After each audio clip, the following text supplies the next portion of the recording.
रामगढ़ पतरातू मुख्य मार्ग पर भीषण सड़क हादसे में एक युवक की मौत हो गई, जबकि दूसरा जिंदगी के लिए संघर्ष कर रहा है। बरकाकाना थाना क्षेत्र के मुंडा ढाबा के पास कार और बाइक की आमने सामने टक्कर इतनी जोरदार थी कि कार के एयरबैग खुल गए और बाइक सवार सड़क पर गिर पड़े। स्थानीय लोगों ने दोनों घायलों को अस्पताल पहुंचाया, जहां मुजाहिद अंसारी को मृत घोषित कर दिया गया। युवक की मौत की खबर मिलते ही लोगों ने शव को सड़क पर रखकर जाम लगा दिया। परिवार ने तेज रफ्तार और लापरवाही को हादसे की वजह बताया है। पुलिस ने दोनों वाहनों को जब्त कर जांच शुरू कर दी है। प्रशासन आक्रोशित लोगों को शांत कराने में जुटा है। सवाल है कि आखिर कब रुकेगा तेज रफ्तार का ये कहर। गिरिडीह जिले के बेरनी थाना क्षेत्र में बुधवार रात अज्ञात बदमाशों ने एक युवक को गोली मारकर गंभीर रूप से घायल कर दिया, जिससे पूरे इलाके में दहशत फैल गई। घायल की पहचान पूर्णानगर निवासी नंदकिशोर माली के रूप में हुई है। घटना कर्माटांड और बरमसिया के बीच स्थित सुनसान जंगल क्षेत्र में हुई, जहां युवक किसी काम से गुजर रहा था। इसी दौरान हमलावरों ने उस पर फायरिंग कर दी और गोली उसकी कमर में जा लगी।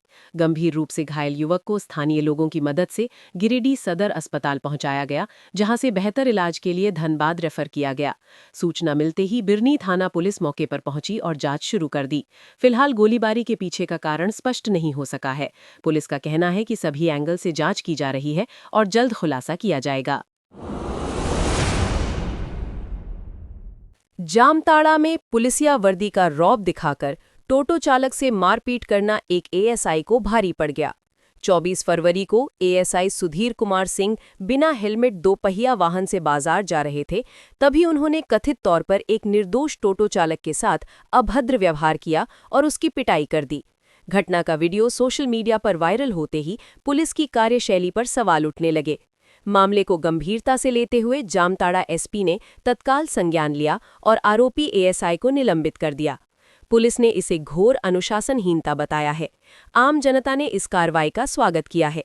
इस कदम से साफ संदेश गया है कि कानून के रक्षक भी कानून से ऊपर नहीं हैं।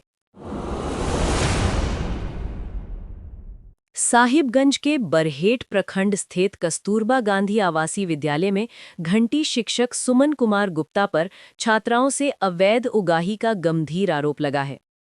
छात्रा छीता किस्कू ने आरोप लगाया कि मैट्रिक का अंक पत्र देने के बदले 10,000 रुपए की मांग की गई। आर्थिक तंगी के कारण उसे पढ़ाई छोड़कर केरल मजदूरी करने जाना पड़ा। मेहनत से जुटाए पैसे उसने फोनपे के माध्यम से दिए, लेकिन मार्कशीट अब तक नहीं मिली। आरोप है कि 11वीं के एडमिट कार्ड के लिए भी रुपए लिए गए। मामले की लिखित शिकायत बीडीओ को दी गई है। जांच कमेटी गठित कर दी गई है और शिक्षक को विद्यालय से हटा दिया गया है। अब जांच रिपोर्ट का इंतजार है, जिससे सच्चाई सामने आएगी। गढ़वा जिले के बरडीहा थाना क्षेत्र में 3 वर्षीय अनुराग उरांव की अपहरण के बाद हत्या कर दी गई। उसका शव घर के पीछे अरहर की खेत में बोरे में बंद मिला, जिससे इलाके में सनसनी फैल गई। सोमवार शाम दुकान से लौटते वक्त बच्चा अचानक लापता हो गया था। देर रात तक तलाश के बाद परिजनों ने अपहरण की प्राथमिकता दर्ज कराई। मंगलवार को खेत से शव मिलने पर परिवार में कोहराम मच गया। डॉग स्क्वाड जांच के दौरान एक वार्ड पार्षद के घर तक पहुंचा, जिसके बाद उसे हिरासत में लिया गया। ग्रामीणों में तांत्रिक क्रिया की चर्चा भी है। हालांकि पुलिस ने किसी निष्कर्ष की पुष्टि नहीं की। हर पहलू से जांच जारी है और दोषियों पर सख्त कार्रवाई की बात कही गई है। झारखंड हाईकोर्ट के वरीय अधिवक्ता मनोज टंडन ने बुधवार को न्यायिक दंडाधिकारी की अदालत में सरेंडर किया, जिसके बाद उन्हें जमानत मिल गई। ये मामला डोरंडा थाना क्षेत्र में उनकी मर्सिडीज से हुए विवाद से जुड़ा है। आरोप है कि मोटरसाइकिल टकराने के बाद बहस के दौरान युवक उनकी कार के बोनट पर चढ़ गया था। टंडन ने कोर्ट में कहा कि उस दिन जान का खतरा था, इसलिए वे वहां से निकले। दूसरी ओर पुलिस ने वाहन रिलीज ऑर्डर के खिलाफ रिवीजन दायर किया, जिस पर अभी सुनवाई टली है। कोर्ट में भारी भीड़ और कई वरीय पुलिस अधिकारी मौजूद रहे। हाईकोर्ट पहले ही टंडन के खिलाफ पीड़क कार्रवाई पर रोक लगा चुका है। मामला अब अगली सुनवाई पर टिका है। हजारीबाग के बड़ा बाजार थाना क्षेत्र के हुरू मोहल्ले में एक सुनसान कुएं से युवक का शव मिलने से सनसनी फैल गई। मृतक की पहचान लालू यादव के रूप में हुई है। स्थानीय लोगों ने सबसे पहले कुएं में शव तैरता देखा और पुलिस को सूचना दी। परिजनों ने हत्या कर शव फेंकने की आशंका जताई है। पुलिस ने शव को पोस्टमार्टम के लिए भेज दिया है। डॉग स्क्वाड बुलाकर आसपास के इलाके की जांच की गई। थाना प्रभारी ने कहा कि सभी एंगल से जांच की जा रही है। पोस्टमार्टम रिपोर्ट के बाद मौत के कारणों का खुलासा होगा। गिरिडीह नगर निकाय चुनाव के दौरान हुई फायरिंग मामले में पूर्व वार्ड पार्षद शिवम श्रीवास्तव समेत 5 लोगों को गिरफ्तार किया गया है। पुलिस ने इनके पास से 7.65 mm की देसी पिस्टल और जिंदा गोलियां बरामद की हैं। मतदान के बाद वार्ड 18 में झड़प और पत्थरबाजी के दौरान फायरिंग हुई थी, जिसमें 2 लोग घायल हुए। डीसी और एसपी ने पुष्टि की है कि एसआईटी गठित कर त्वरित कार्रवाई की गई। शिवम पर पहले से कई आपराधिक मामले दर्ज है। घटना के बाद जिले में तनाव का माहौल था। पुलिस ने कई स्थानों पर छापेमारी कर आरोपियों को पकड़ा। प्रशासन ने कहा कि चुनावी हिंसा बर्दाश्त नहीं की जाएगी। हरिहरगंज थाना पुलिस ने बिहार के सहयोग से अंतर्राज्यीय बाइक चोर गिरोह का पर्दाफाश किया है। चोरी की पल्सर बाइक के साथ 2 आरोपियों को गिरफ्तार किया गया है। वाहन चेकिंग के दौरान बिना नंबर की बाइक पकड़ी गई थी, जिसकी जांच में चोरी का मामला सामने आया। गिरफ्तार आरोपियों में गोलू कुमार गिरी और अभिषेक कुमार शामिल हैं। पूछताछ में दोनों ने चोरी की वारदात स्वीकार की। पुलिस ने बाइक बरामद कर न्यायिक हिरासत में भेज दिया गया है। एक अन्य आरोपी की तलाश जारी है। पुलिस ने कहा कि चोरी के खिलाफ अभियान तेज किया जाएगा। जामताड़ा की गौशाला रोड पर टहल रहे युवक को तेज रफ्तार बाइक ने टक्कर मार दी। घायल की पहचान तिलाबाद निवासी प्रकाश मंडल के रूप में हुई है। हादसे में बाइक सवार राजेंद्र मल्हार भी गंभीर रूप से घायल हो गया। दोनों को पहले सदर अस्पताल और फिर बेहतर इलाज के लिए रेफर किया गया। प्रत्यक्षदर्शियों ने बताया कि बाइक विपरीत दिशा से आ रही थी। दुर्घटना में बाइक भी क्षतिग्रस्त हो गई। पुलिस ने वाहन जब्त कर जांच शुरू कर दी है। तेज रफ्तार और लापरवाही हादसे का कारण मानी जा रही है। पाकुड़ के नगर नबी स्टेशन के पास वंदे भारत एक्सप्रेस की चपेट में आने से दंपत्ति और उनकी 3 वर्षीय बच्ची की दर्दनाक मौत हो गई। हादसा मंगलवार शाम करीब 7:10 पर हुआ। तेज रफ्तार ट्रेन के सामने अचानक ट्रैक पर आने से उन्हें संभलने का मौका नहीं मिला। मृतकों की पहचान चंदन सरदार और शिल्पा सरदार के रूप में हुई है। आरपीएफ और जीआरपी ने शवों को कब्जे में लेकर जांच शुरू की। बताया जा रहा है कि वे ट्रैक पार कर रहे थे। घटना से इलाके में शोक की लहर है। रेलवे प्रशासन ने निर्धारित क्रॉसिंग का उपयोग करने की अपील की है। पलामू में प्रेम संबंधों को लेकर हालात चिंताजनक होते जा रहे हैं, जहां परिवार और सामाजिक पंचायतें कानून अपने हाथ में लेने से नहीं चूक रहीं। पिछले 6 महीनों में जिले में मॉब लिंचिंग से लेकर ऑनर किलिंग तक की कई सनसनीखेज घटनाएं सामने आई हैं। आंकड़ों के अनुसार 2025 में हुई 103 हत्याओं में से 30 से ज्यादा मामले प्रेम या कथित अनैतिक संबंधों से जुड़े थे। हाल ही में पड़वा थाना क्षेत्र में एक युवक को बैटरी चोरी के आरोप में पीट कर मार डाला गया, जबकि जांच में मामला प्रेम संबंध से जुड़ा निकला। अगस्त 2025 में तरासी में प्रेमी जोड़े की हत्या कर शव कुएं में फेंक दिया गया था। पुलिस का कहना है कि हर हफ्ते 20 से 25 शिकायतें प्रेम संबंधों को लेकर मिलती हैं। एसपी रेशमा रमेशन ने लोगों से कानून हाथ में न लेने और जरूरत पड़ने पर काउंसलिंग का सहारा लेने की अपील की है। सवाल ये है कि क्या समाज भावनात्मक मुद्दों पर कानून से ऊपर खुद को समझने लगा है? धनबाद के ईस्ट बसूरिया ओपी क्षेत्र में बच्चा चोरी की अफवाह ने एक बार फिर भीड़ को हिंसक बना दिया। निछानी पुल के पास 3 महिलाओं को संदेह के आधार पर घेरकर बेरहमी से पीटा गया। कुछ ही मिनटों में अफवाह ने उग्र रूप ले लिया और बड़ी संख्या में लोग मौके पर जमा हो गए। बिना किसी प्रमाण के महिलाओं पर लात घूंसे बरसाए गए, जिससे अफरा तफरी मच गई। सूचना मिलते ही पुलिस पहुंची, लेकिन उग्र भीड़ ने पुलिस वाहन पर भी चप्पल जूते फेंके। काफी मशक्कत के बाद तीनों महिलाओं को सुरक्षित निकाला गया। एसडीपीओ पुरुषोत्तम सिंह ने कहा कि बच्चा चोरी की खबर की कोई पुष्टि नहीं हुई है। पुलिस ने लोगों से अपील की है कि अफवाहों पर ध्यान न दे, क्योंकि एक झूठी खबर किसी की जान ले सकती है। रांची रेल मंडल में आरपीएफ ने मादक पदार्थ और मानव तस्करी के खिलाफ बड़ी कार्रवाई की है। ऑपरेशन नारकोस के तहत 16 किलो गांजा जब्त किया गया, जिसकी कीमत करीब 8 लाख रुपए आंकी गई है। 2 आरोपियों को गिरफ्तार कर एनडीपीएस एक्ट के तहत मामला दर्ज किया गया है।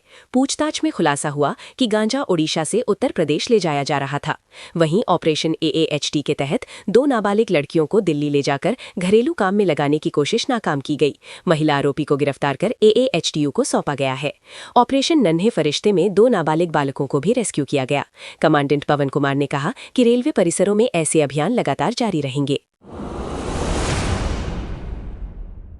चांस नगर निगम चुनाव के दौरान पूर्व पार्षद रामशंकर सिंह की पुलिस हिरासत में कथित पिटाई का मामला अब सियासी रंग ले चुका है।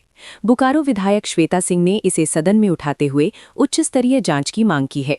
आरोप है कि हिरासत में इतनी पिटाई की गई कि वे कोर्ट में सहारे के बिना खड़े नहीं हो पा रहे थे। मतदान केंद्र पर कथित गड़बड़ी का विरोध करने के दौरान पुलिस से झड़प हुई थी। विधायक ने सीसीटीवी फुटेज की जांच की मांग की है। समर्थकों ने भी पुलिस पर मारपीट का आरोप लगाया है। हालांकि पुलिस की ओर से अब तक आधिकारिक प्रतिक्रिया सामने नहीं आई है। मामला अब जांच और राजनीतिक बयानबाजी के बीच फंसा हुआ है। धनबाद जिला न्यायालय को बम से उड़ाने की धमकी मिलने के बाद बुधवार को अफरा तफरी मच गई।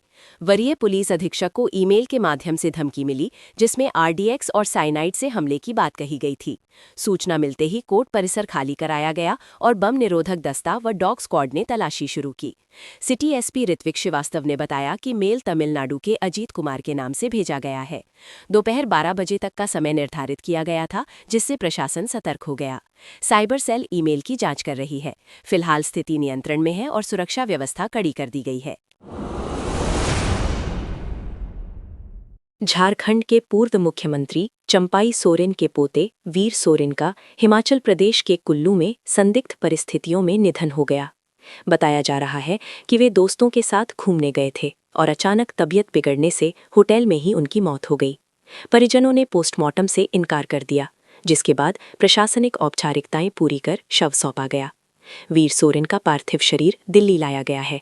चंपाई सोरेन गहरे सदमे में है और पारिवारिक कार्यक्रम स्थगित कर दिए गए हैं। गांव झिलिंगोड़ा समेत पूरे क्षेत्र में शोक की लहर है। मौत के कारणों की आधिकारिक पुष्टि अभी बाकी है। परिवार ने इसे असामयिक और अपूरणीय क्षति बताया है।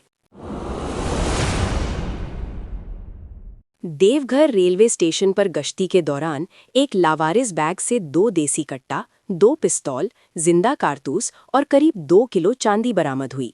पुलिस के अनुसार चांदी की कीमत 3 से 4 लाख रुपए आंकी गई है।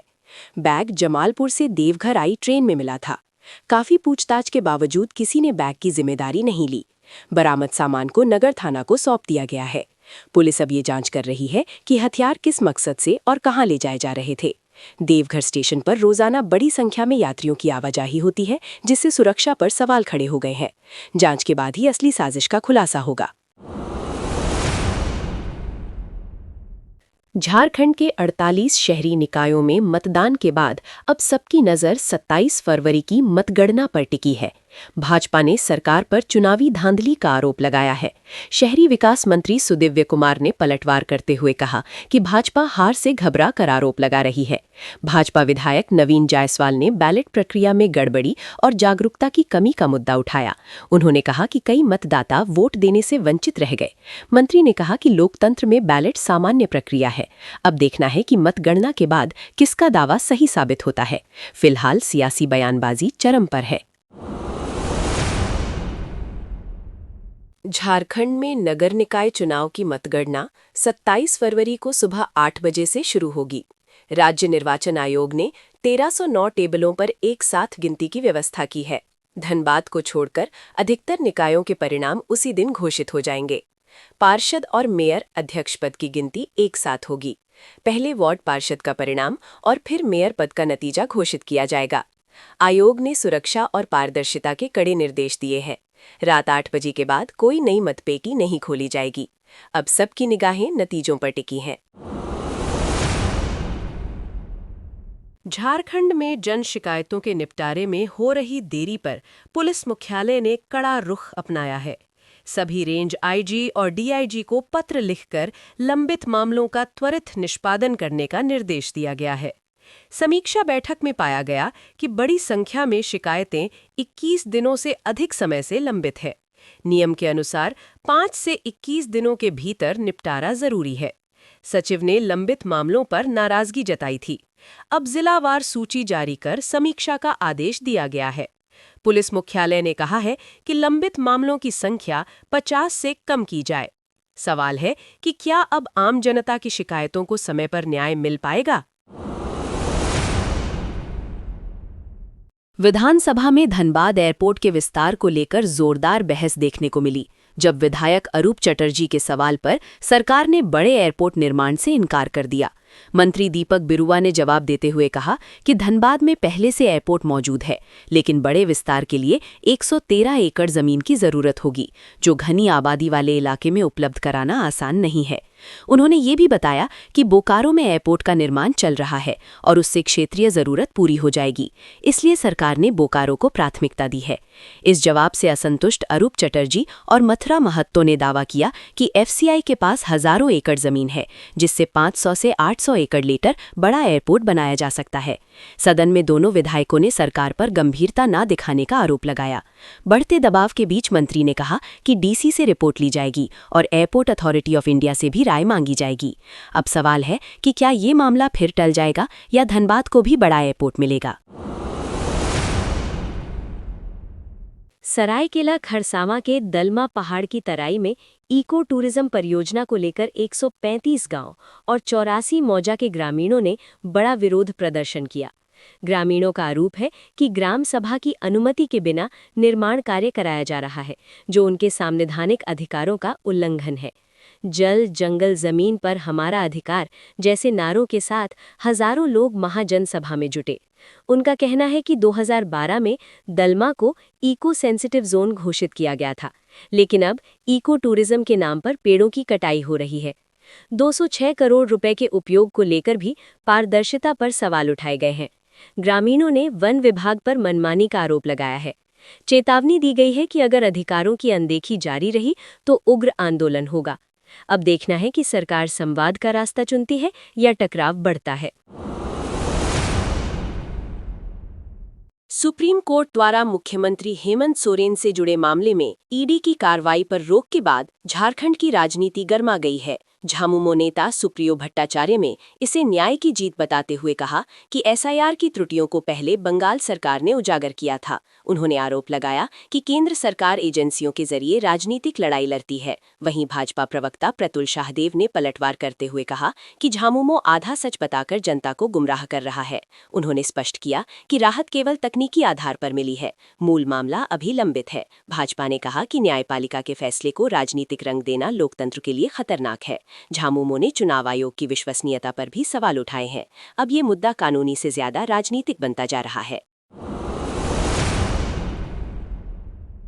बड़कागांव में विस्थापितों के मुद्दे पर पूर्व विधायक अंबा प्रसाद और भाजपा नेताओं के बीच तीखा टकराव देखने को मिला।